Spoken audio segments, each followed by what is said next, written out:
So we got all the ceiling panels in this weekend, and I think it turned out pretty good overall. You'll see all of those seams. That's the part that looks kind of junky right now, but just keep in mind that there's going to be a piece of trim that covers up all those seams when it's all done.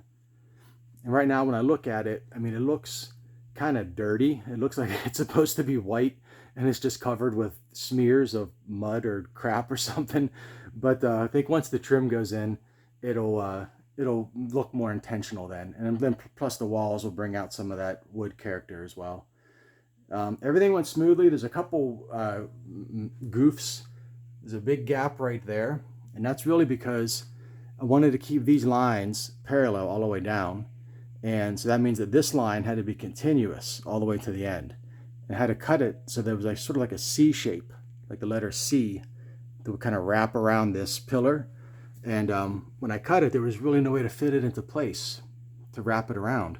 So I had to take a little notch off and sort of force it. But the tongue and groove paneling that's going to go in the walls will be 3 inches thick.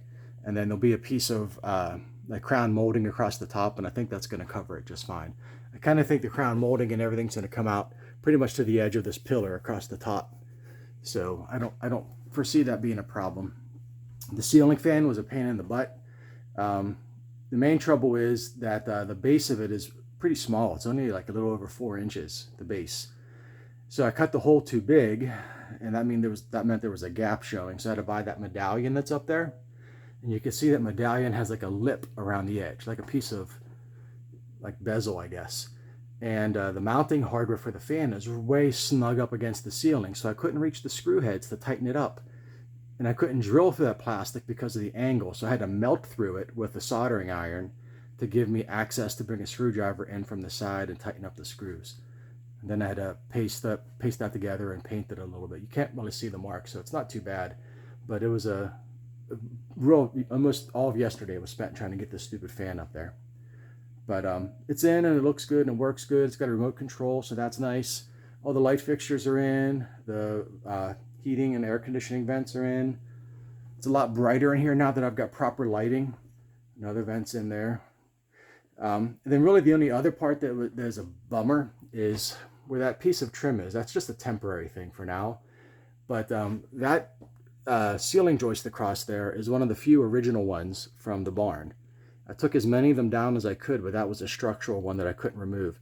And it's like an inch, it protrudes a quarter of an inch down to the ground, more so than all the ones that I put in that are underneath all these other pieces of wood. So because it was down lower, this piece of plywood is bent and wrapped around it. And I just got that trim up there to hold it in place for now. I'm hoping that in time, by the time I'm ready to put the permanent trim in, that it might kind of sort of form to the bend around it. You know, you can kind of see up there how it's bent around.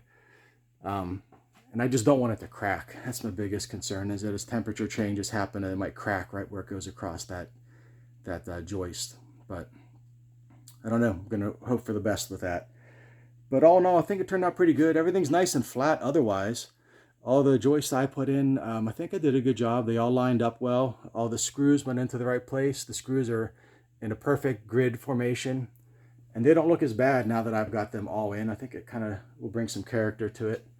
But all that lined up really good. All the lines are straight and the ceiling is nice and flat otherwise. So next thing is the walls. It's going to be tongue and groove paneling. And I got to buy all of that stuff. And I want to get a whole pallet of it so that I get a matching set of everything without getting a little bit here and a little bit there. And each one's going to be stained a different color. So it's a pretty big job to do all that. It'll probably be a few months before I'm even ready to, well, maybe a month or two before I can have that done, I suppose. We'll see. But there we go. Everything else is good. Ricky just went in the house. You missed him. Ricky! There he comes, see? He's a good boy. Okay, you sit. Good boy.